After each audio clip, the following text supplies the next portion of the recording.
What's up? It's Dallas James, the Incurable Collector, back again with another video, another review, another hands-on, and this time it's going to be with the Samurai of Articulated Icons, the Feudal series. So we've already taken a look at the ninjas. We went over all 7 ninjas. We came back and we sat down with the martial artists, all 4 of them, went over those guys. And now we're going to finish things off with the samurai. That includes Sarai, the samurai warlord, Shaijin, the samurai outlaw, Fumetsu, the undying ronin, and of course the warrior elite, the temple guardians.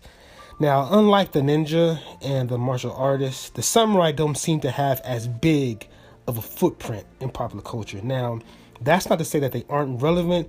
It's just that they're not as, iconic or mainstream as the ninja and the martial artists. But their influence can still be felt in pop culture. I mean, the influence is definitely there. Just look at Seven Samurai, right? It was a blueprint. I mean, it was a template for a lot of films that came after it. To this day, it still remains one of the most referenced, the most sampled, the most remade films in pretty much cinematic history. Everything from Pixar's A Bug's Life down to the Justice League has, on some level, taken some inspiration from Seven Samurai. So yeah, the samurai is popular enough. I mean, look at Michael Bay. Look at his last Transformer film. He had Drift, who was an Autobot samurai. Look at Zack Snyder. He put together what was actually a pretty dope sequence of these minigun wielding gigantic samurai in a sucker punch. Then there's Sam Jackson, samurai with an afro. I'm talking about Afro Samurai, which honestly, in my opinion, is probably one of the coolest interpretations of the samurai warrior. I mean, the guy fought a dude wearing a giant teddy bear respirator. What else needs to be said about that? We also have the samurai-based Power Rangers, otherwise known as the Samurai Sentai Shinkenger. And one of the most popular, most dopest shows on TV right now happens to be about a samurai. And a samurai, he's no stranger to comics either. Right out the gate, first thing that comes to mind, I mean, really the only thing that comes to mind, is a Silver Samurai. So yeah, there's definitely a market for samurai action figures, especially in the 1/12 scale. Which brings us to Sarai, the first of the 4 samurai we're looking at. Now the packaging is the exact same as what we already seen with the ninjas and the martial artists. You have the AI logo at the top, the character name graces the bottom. On the side you have one of Matthew K's picks. On the top back you find the words of Daniel Wilson. Below that, the Pokemon style collect them all type graphics. On the side, you get another one of Matt K's picks and Daniel Wilson's character bio. On the bottom of the names of all the people who I'm sure have lost a lot of sleep over the course of this process and getting these figures made. Now, on to Sarai. So, he gets a black and red colorway with gold trim around the edges of the chest and back plates of his armor. The rivets are also gold. The rivet detail on the underlayer of the skirt is kind of silver. He has a thick black wash on his armor and on a uniform, the karate gi underneath. There's some sculpted buccal detail on the forearm and shin armor plates. And like the Drunken Master, he also gets sculpted sandal straps. The head sculpt is just a repainted head from the Deluxe Ninja, but it makes sense. And again, it goes back to the Fwoosh creating this continuity. They created a universe where all the figures are connected. The Deluxe Black Ninja represents a younger version of Sarai. The Samurai Warlord is an older, more seasoned, and more experienced version of the character. He's a battle-hardened veteran. The scar and the loss of an eye is a testament to his time on the battlefield. And it was smart of them to make that distinction. That subtle distinction, that difference, that little bit of detail that kind of distinguishes the two figures. But again, it all goes back to them having the intentions of, universe building. Now, as far as articulation goes, it's the exact same as the basic ninja, but because of the armor, it's much more restricted. Mainly the diaphragm joint. It's pretty much null and void. You get none. But again, it's a result of the bulky armor. I mean, what do you really expect? The range of motion on the arms is unaffected by the armor, and that's mostly true of the legs as well. Thanks in large part to the skirt being made of a softer plastic, you can still get a samurai to do the splits, no problem. So really only the diaphragm joint suffers. That's the only point of Arctic that is sacrificed, and it's for the sake of the armor. Now the samurais are basically what I like to call double deluxe figures, because you're essentially getting two figures for the price of one. You get the samurai and the basic ninja underneath the armor. And that basic ninja has a unique colorway. And then, of course, you get just a ton of accessories as well. Most of which we've already covered. We've already seen with the other figures, with the martial artists and the ninjas. For starters, he gets 2 katanas and 2 sheaths. There's a peg hole on his back to mount the quiver, and another hole on the side for mounting the katanas. But there isn't one on the back of his belt, like on the ninjas, which makes sense because samurais carry their swords at their hips, not on their backs like ninjas. And I've seen the comments about the hilts being too short, and apparently, historically speaking, on a traditional samurai sword, the hilt is supposed to be long enough to place 3 hands, as opposed to only having room for just 2. Now, I'm not a historian. Maybe that's true, maybe that's not. I mean, these guys most definitely did their homework on the culture of feudal Japan, the weapons, the uniforms, the samurai armor, even the color of the rooftop bases are all historically accurate. So maybe these katanas are based on a style of sword that only had room for 2 hands. I mean, I don't know. Maybe they're not. Maybe it's something they'll rectify in the future. Maybe they won't. I don't know. But it's really a non-factor to me. It's a non-issue entirely. But I figured I'd mention it anyway, just in case, anybody was wondering about that. So he gets a quiver, he gets a bow, and he gets 1 arrow. He also gets a naginata. He gets all the standard tools of a samurai warrior. He also gets a tetsubo. It's I think I pronounced that right. It's a Japanese war club, not a billy club, a war club. And it's used for the explicit purpose of shattering armor, shattering bones, and pretty much destroying the legs of war horses. So, man, it's a Mad Max style baseball bat, and it looks menacing. It's painted to mimic iron. It has studs all around it and a handle that looks like leather. It's a nice looking weapon, man. But yeah, Japanese war club. Then there's the kabuto, the helmet. There's a peg inside the helmet where the top knot peg hole on the head can plug into. It stays on securely as well. He gets 2 crests. He gets a horn crest and a golden skull crest. There's a peg hole on the front of the helmet where the crest can peg in. Now, they don't stay in as well as I like them to. If you don't have it on just right, they have a tendency to pop out pretty easily. Then there's a mask. And all the samurai come with their own unique sets of matching mask and decorative crest. So Shirai has a full-faced gold iron mask and with the matching gold half-face skull mask. The detail on the mask looks good. It looks great. I like the skull set the best though. The contrast of those colors, the gold, the red and the black, it just works for me. And the gold rivets on the armor tie in nicely. It ties everything together, really well.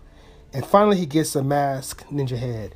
And it's not just a random head either. I mean, it's Shirai under the mask. So you can see his scar, and you can see his whited out damaged pupil through the eye hole in the mask. That's pretty dope, I think. And once again, it just shows the guys behind the line didn't phone it in on the little things. I mean, because they could have easily just packed in a basic ninja head and called it a day.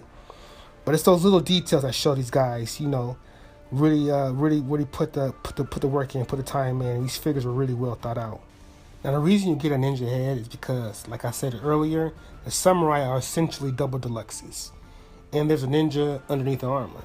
Now, all the armor can be removed. You're definitely going to have to heat and pop, though. No questions about that. You're going to have to heat and pop. You're just going to have to. because it takes, some effort to remove the chest and skirt pieces. Now, they're actually two separate pieces and they're glued together at the belt. So you can either break the seal and remove them individually, but you have to re-glue them after you put the armor back on, or you can remove the chest and skirt as one piece at the same time. So yeah, definitely more involved in removing the armor off the samurai than with the karate on the martial artist. But once you get everything off, you have yourself a basic red ninja. And the key differences between the basic red ninja and the ninja under the samurai is that this ninja lacks the undershirt. He also has the belt from a martial artist, and he gets the sandaled feet from the drunken master. The paint apps are also a little different as well. The red on Sarai's karate is more cherry than a tomatoish red on the basic red ninja. I definitely prefer this paint apps over the paint apps on the basic red ninja. The red on his karate is just more vibrant. One thing I forgot to mention during the other reviews were the springy hips. Now, when you first break these guys open, you get them out the boxes, you start posing them, you're going to notice that some of them may have hips that are super springy. So when you try to bend the leg up, the hip joint has a tendency to snap back down. It's almost like an action feature, like those old 80s Kenner superpower figures, like the Brainiac one. There's definitely some power action kicks going on, but it's easily fixed. I mean, it's effortlessly to fix that. Basically, you just need to, break that joint in. That's pretty much it. And once you do that, the Arctic, that joint, it will operate as intended. Now, what you can do is two things. Either you can just simply work that joint, just kind of, bend the leg back and forth, but that won't eliminate all the spring action. There still might be some kickback. What I found that works the best at eliminating all of that power kick action is to rotate the hip joint all the way around, 360 degrees. Just do it carefully, because you don't want to cripple the figure by snapping the head peg. But do that one time, and that power action feature goes away. But I just wanted to make you guys aware of this now, in case this isn't addressed or corrected by the factory prior to shipping, even though it's essentially just an issue of a stuck joint and it's easily fixed. I just didn't want there to be any surprises. Now, moving on to Shaijin, the warrior outlaw. He's definitely made some changes in his life. As a drunken master, he was pretty much paralyzed by his own problems. He was tormented by the knowledge of being the only survivor of an ambush that took the lives of all his friends, all his fellow warriors, a massacre that he proved powerless to stop. So he's pretty much suffering from survivor's guilt, and his coping mechanism was the bottle. It was also the key to his unlocking the means of his revenge, which was drunken boxing. But the days of drunken brawling are gone. He sobered up, he got suited up, and he went about exacting his revenge. Now, the articulation, the armor, the sculpting, the packaging, etc., is the exact same as Sarai. The differences are really with the colorway and some of the accessories. So he gets an olive-colored armor with a green wash, and he gets teal-colored accents. The armor is held together by what looks like gunmetal rivets. There's a little olive shading on the helmet plates, and also on the top portion of the shoulder armor. Underneath the armor, you'll find a beige, grayish basic ninja. You get the same stoic head sculpt we got with the Drunken Master, but different hairpiece. Looks like he ditched the Q hairstyle for the more traditional samurai top knot. He gets a gunmetal mask, an antenna-style crest. For his other set, he gets a black with a gunmetal shading, half mask, half skull mask, and a crescent moon decorative crest. And then he gets a red right hand of Sauron ninja mask, which is pretty cool. It's definitely a unique design, and that's pretty much it as far as his accessories go. Now, Shaijin is just another example of the Feudal series really trying to establish a continuity, and that's really the goal here, right? That's the focus. That's the vision. The intent was to build a universe, fill it with characters, with histories, with origins, characters who are all connected and who have stories to tell. That's the idea. That's the script. The plan was never to just drop a bunch of generic figures for the sole purpose of them being used as filler, for other lines. But yeah, saying it again because I think it's worth repeating. So anyway, Fumetsu, the Undying Ronin, the future version of Itami, with the modern ninja being the future version of Fumetsu. So he's a man whose conscience just constantly tormented him for his past deeds, for all the pain, all the suffering he's caused.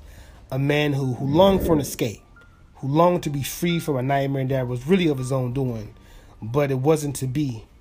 Now returned as this immortal being, indestructible, an undying, masterless samurai. Fumetsu gets a really cool colorway. It's my second favorite behind Sarai. Dark chocolate armor with silver rivets and beige and brown accents. There's a black basic ninja underneath with a heavy brown shading on the karate gi. The head sculpt, and it's money.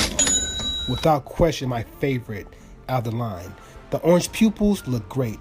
The beauty is in those little details for me. I mean, Fumetsu woke up changed, and those orange pupils signify that Itami is gone. Just adds to his character and the idea that he's immortal. And although he doesn't age, the silver highlights on his hair definitely give him an older appearance. The beard, the head sculpt in general, is just done very well. As far as accessory goes, he gets the same weapons as Sarai and Saijin, with exception to the mask and crest. For the mask, he gets a two-toned brown and beige full-face mask and a deer horn decorative crest. Then he also gets a silver face skull mask and a silver and black decorative crest. And then there's a ninja mask with those intimidating orange pupils. So yeah, overall, Fumetsu, he's a nice looking figure. Nice paint apps, like the colorway, the contrast. It just looks good. And that head sculpt, like I said, is money. And finally, there's the Temple Guardian, the Silver Samurai. Now, they're basically the elite guards to the Shogun-controlled government of feudal Japan. They're like the special forces of the shoguns, like Xerxes' immortals. Now he gets an all-silver deco with red accents, beige sandal straps. It's a metallic silver armor, almost looks like brushed aluminum. And this suit of armor, I mean, it's most definitely the most flashy of the bunch. And considering his role as an elite guard, it should be. I mean, it makes sense. He gets Shibito's mask, a head sculpt, but unlike Shibito, the Temple Guardians have painted pupils. Now, unlike the other samurai, the Temple Guardians don't get a lot when it comes to their accessories. I mean, he gets 2 katanas and 2 sheaths. He gets his kabuto, a silver mask, and 1 silver crest. And that's pretty much it. I mean, he's a bare bones samurai. But that's okay, because the Temple Guardians live a simple life. They don't need much. And underneath the silver armor lies a light gray basic ninja. There's no wash, not much detail to the karate gi. It's a very plain ninja, but again, the simple life of the Temple Guardian, so it makes sense. Now the customization that we saw with the ninjas and with the martial artists, it applies here with the samurais as well. Pop and swap, that's the name of the game with these figures. Everything is swappable, everything is interchangeable. So many options, so many different things you can do. Adding the ninjas, the martial artists, and the arm wrap and hands pack to the equation, it just takes the customization up to a mega levels. Anything goes. The Frankensteining, the customizing, the kit bashing. Pretty much, you're just limited by your own imagination. So, if you want to take Sarai as an example, if you want to put his armor onto a basic back ninja, not a problem. Just heat and pop the armor, strip the basic ninja down, and let your imagination do the rest. Mix and match between the characters, between the martial artists and the ninjas, and come up with your own unique character. In this case, we have the body of the basic black ninja, an arm, and a Tengu mask from Itami, and the armor and helmet from Sarai. And this is just one example. No doubt there are many more. Really, once you get these figures in hands, you'll start moving things around, start adding parts here, adding parts there, taking parts from that guy, add them to this guy. You're able to come up with all these really crazy looking characters. That's really where the fun factor comes into play. They built that customization into these figures, and it works. I mean, it's probably the biggest, the best selling point for this line is the customization. So yeah, the samurai, man, they're nicer than I first thought. I mean, to be honest, I didn't really give them the chance that they deserved. They were kind of along for the ride, along with the martial artists. The ninjas were really my main priority. Then I ended up liking the martial artists more than the ninjas. But the samurais, they're cool. They're a nice addition to it. They're actually a lot funner to mess around with. There's definitely a high level of fun factor with them, especially once you start yanking off armor. Now, the lack of diaphragm Arctic, while disappointing, is certainly understandable. I mean, it is what it is. These guys are heavily armored clad warriors. So the articulation is going to be limited as a result. So no real surprise there. Now, the decorative crest and the face mask can get a little frustrating. Those pieces have the tendency to pop off if you don't have them mounted just right. Then there's the issue of the springy joints, the action kick feature. But that's effortlessly fixable. So that's really a non-issue. So yeah, the Articulated Icons of Feudal series, just like any other and every other toy line, isn't without its issues. There are some very minor ones, but nothing even remotely close to being deal breakers. And you can definitely expect from future iterations, the 0.5s, the 2.0s, etc., they'll continue to improve on the figures themselves. But overall, I mean, by and large, this line is pure win. The Fwoosh obviously put a lot of time, they put a lot of thought into this project, and it shows. The paint apps are consistently good across all three classes, the ninjas, the martial artists, and the samurais. Same is true of the sculpts. Fun factor aplenty, not to mention there's tons of accessories. Plus, with the samurais, there's the added bonus of getting 2 figures for the price of 1, a samurai and a unique basic ninja. So there's lots to like here. The attention to detail is everywhere. I'm impressed by what they managed to do, and while they won't admit it, trust me, they're impressed by it too. For a first attempt at an action figure line that spawned from the imaginations of a small group of collectors, man, it's a score. I mean, it's a huge win. It's a win for them. It's a win for us. It's a win for everybody. The ninjas, the martial artists, and the samurai are all offering something a little different. They all bring something to the table. Now, at the time of this video, all the pre-orders are still up. With exception to the Kickstarter exclusive Smoky Translucent Ninja, all the other figures are still available for purchase. So you can find a direct link to the pre-order site down in the description. So go ahead, jump on board, get yourself some of these if you haven't already. Don't wait until it's too late. And then you find yourself at the mercy by the humongous and the unforgiving wasteland that is that secondary market. So yeah, that's about it. Thanks for watching. Head over to the Fwoosh, to the AI discussion boards. Check out their Articulated Icons Instagram page, or also head over to the Kickstarter page for updates.